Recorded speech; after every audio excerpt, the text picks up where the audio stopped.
हमारे इधर पे बांधव समिति दुर्गाबाड़ी के नाम से ये जगह जानी जाती है।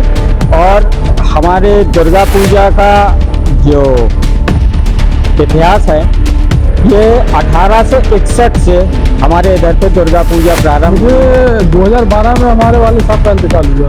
जब से तो मैं बना ही रहा हूँ, लेकिन उनसे पहले भी मैं कम से कम 10 साल उनके साथ बनाए, उन्हीं से सीखा। जब से छोटे से मैं आ रहा हूँ दुर्गा माँ की आरती में मैं शामिल होता हूँ। जब से मैं देख रहा हूँ, जब से हमारे मुस्लिम समाज मूर्ति बनाते हैं तो हम लोग को भी अच्छा लगता है कि ये दो मुस्लिम समाज कितना जुड़ा है हम लोगों से, हर किसी से। झांसी की जो शहर की जो मेन मूर्तियाँ हैं वो यहीं से बन के जाती हैं मेरे हाथों से।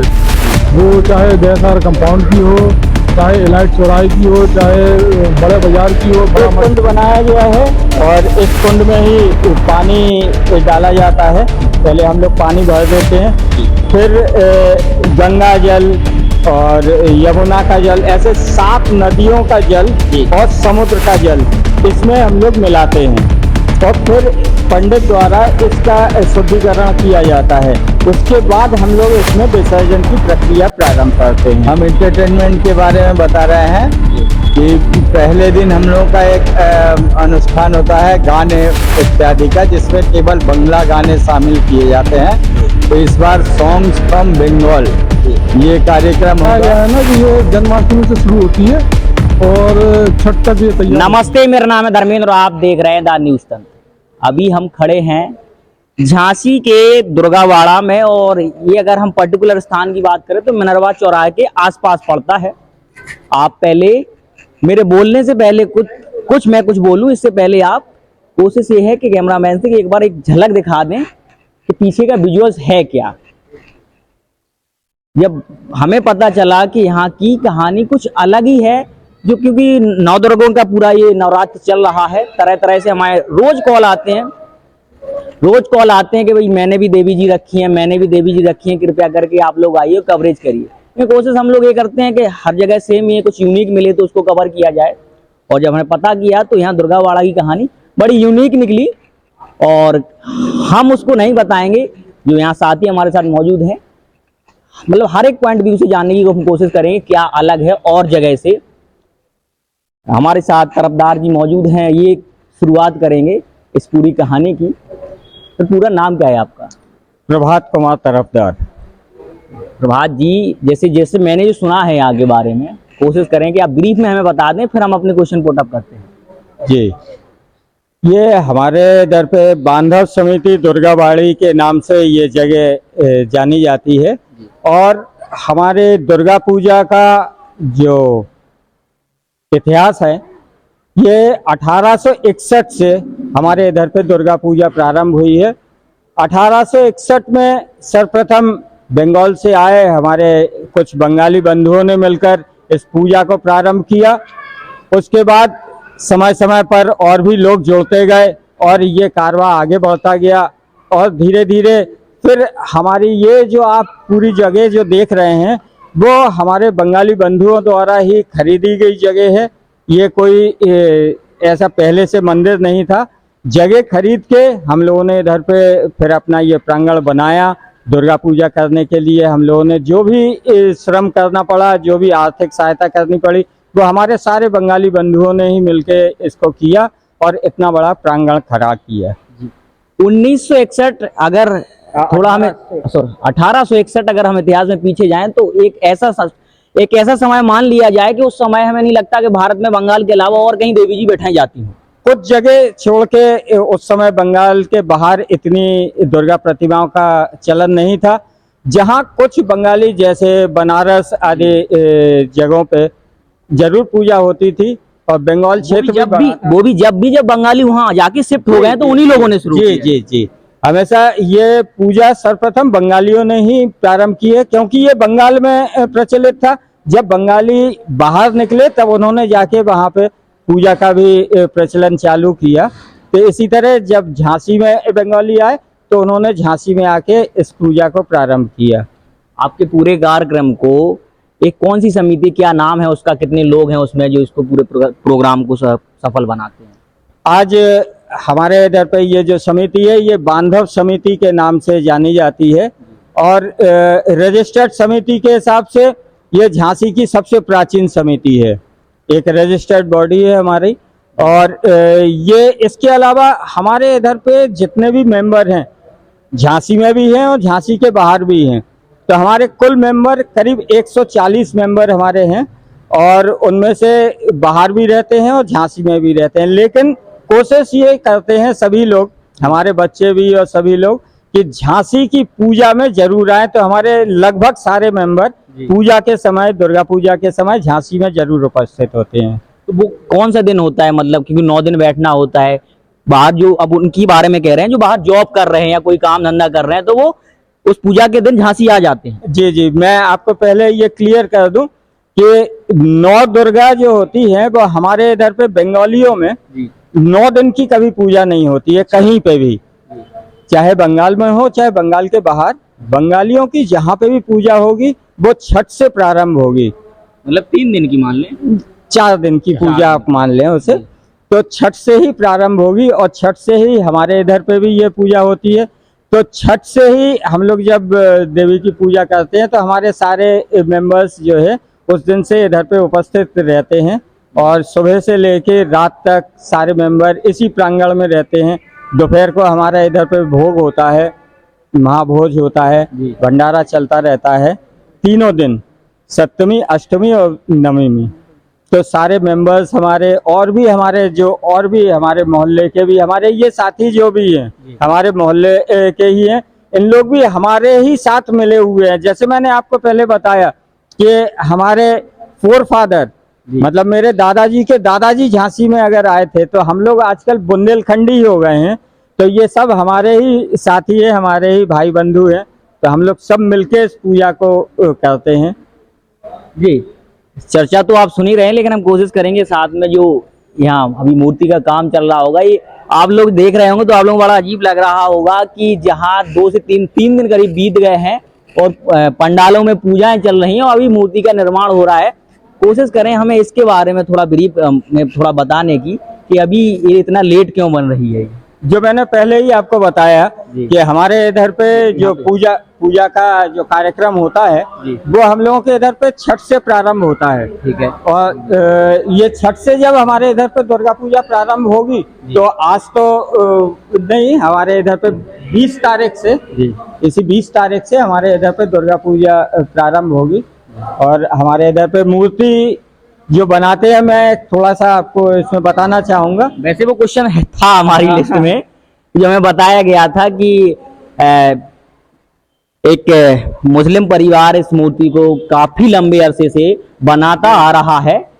तो कुछ आप हमें इस साइड आगे बता दें, आप मूर्ति भी देख सकते हैं साथ में। अब हमें थोड़ा बताएं इसके बारे में डिटेल में कि कितना समय हो गया है, कब से निर्माण हो रहा है मूर्ति का। मूर्ति हम लोगों के इधर पे जो बनना प्रारंभ होती है, वो तो हम लोगों के इधर पे जिस दिन कठाम पूजा होती है, जन्माष्टमी के दिन कठाम पूजा होती है। ये जो आप सिंहासन देख रहे हैं, इसकी पहले पूजा होगी और उसके बाद फिर मूर्ति बनना प्रारंभ होती है। मैं रोकना चाहूंगा बीच में, जो इसमें ये दिख रहा है ये परमानेंट है, मतलब ये तो हमेशा इधर ही पे ही रहता है। ये मिट्टी से बाद में मूर्ति को डिजाइन किया जाता है, मूर्ति बनाई जाती है और वो निर्माण का कार्य चालू होता है कठाम पूजा के उपरांत, मतलब जन्माष्टमी के बाद से। हम समझ सकते हैं कठाम पूजा होती क्या है थोड़ा। कठाम पूजा, ये जो आप सिंहासन देख रहे हैं लकड़ी का, ये ही कठाम कहलाता है। इसी के ऊपर मूर्ति बनाई जाती है। और ये जो नीचे का आप जो बॉक्स देख रहे हैं, नीचे का ये जो बॉक्स देख रहे हैं, उसे देखिए आप नीचे, अगर आप और ढंग से देख सकें जी, तो ये जो पगड़ी जो आपको लगे हुए दिख रहे हैं जी, ये हमारा 161 साल पुराना है। जब यहाँ शुरुआत हुई थी तब से लेके आज तक हमारा ये वाला हिस्सा कभी नहीं बदला गया है। तो ये हमारा इसी की, इसलिए हम लोग ज्यादा वो महत्व रखते हैं कि ये कठाम की ही हम लोग, इसमें लकड़ी और लोहा मिक्स है बस ना। लोहा बाद में किया गया जब हमने ये विसर्जन का वो बनाया। तो मतलब जो लकड़ी ये मान ले कि 61 से अभी है ये। जी जी जी, मैं इस वाले लकड़ी की, ये जो हाँ, है गोल इस वाली। तरह से गोल वाली जो लकड़ी इसमें लगी हुई है, हाँ। ये उसी समय जब पहली बार मूर्ति बनी थी, जिस कठाम के ऊपर बनी थी, तो वही वो लकड़ी है। तो आज भी हम उस चीज को रखे हुए हैं। हमने ये सारी चीजें अगर समय समय पर बदलते भी चले गए, लेकिन वो लकड़ी हमने आज तक उसे सहेज के रखा हुआ है। जी, अब हमें वो कहानी बता रहे थे कि मुस्लिम परिवार जो मूर्ति को बनाता चला रहा है, हमें इसके बारे में बताएं, कब से इसकी शुरुआत हुई? क्या इससे पहले भी मुस्लिम परिवार मूर्ति बनाता था? जी नहीं, इससे पहले मुस्लिम परिवार नहीं बनाता था। हमें समय समय पे पहले कलकत्ते से भी कारीगर आके बनाते रहे, फिर बनारस से भी आए, फिर वृंदावन से कारीगर आते थे बनाने के लिए।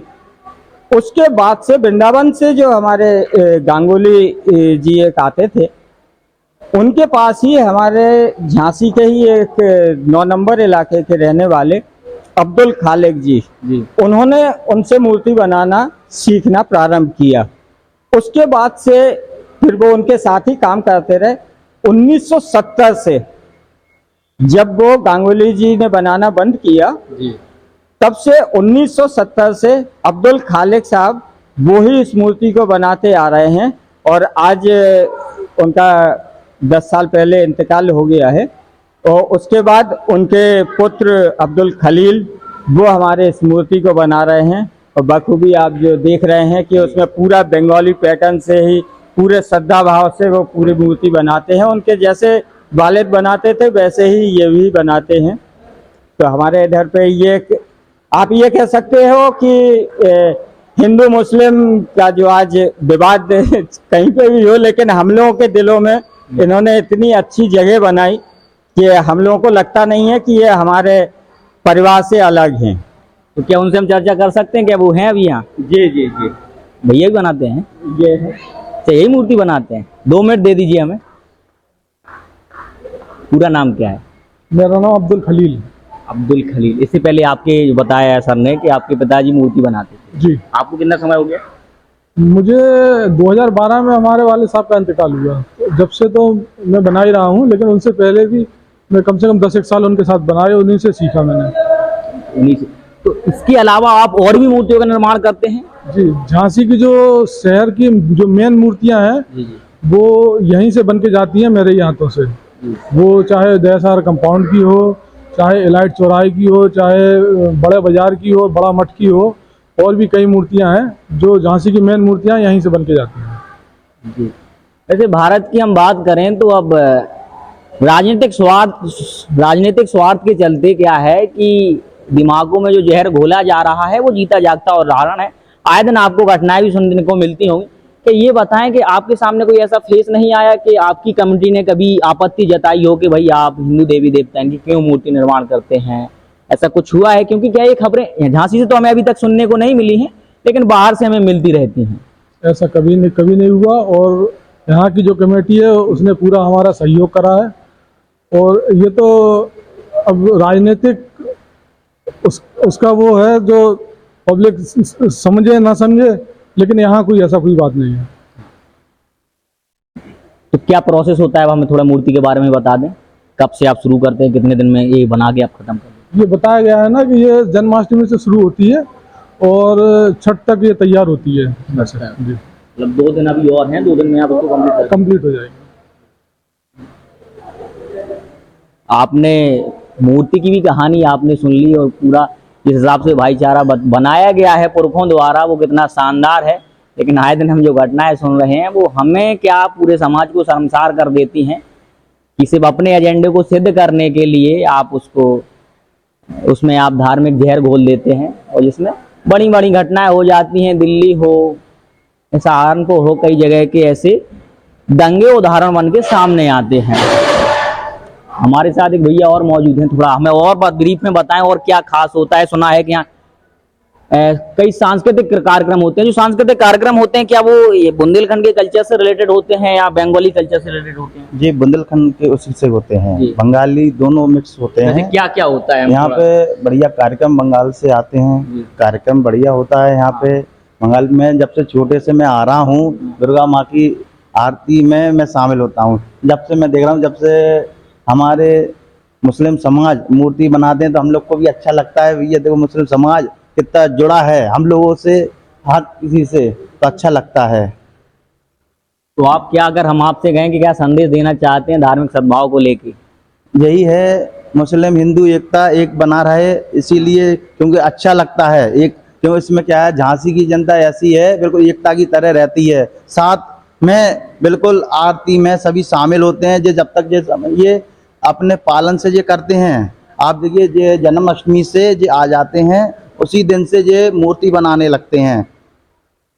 उसमें क्या है, जब इसे बिल्कुल देखो पालन करते हैं, मोमडन होने के बाद भी पालन करना बहुत बड़ी बात होती है। और जब पालन करते हैं, पालन के हिसाब से मूर्ति तैयार करते हैं, सबको अच्छा लगता है, तो वहीं रहते हैं वो।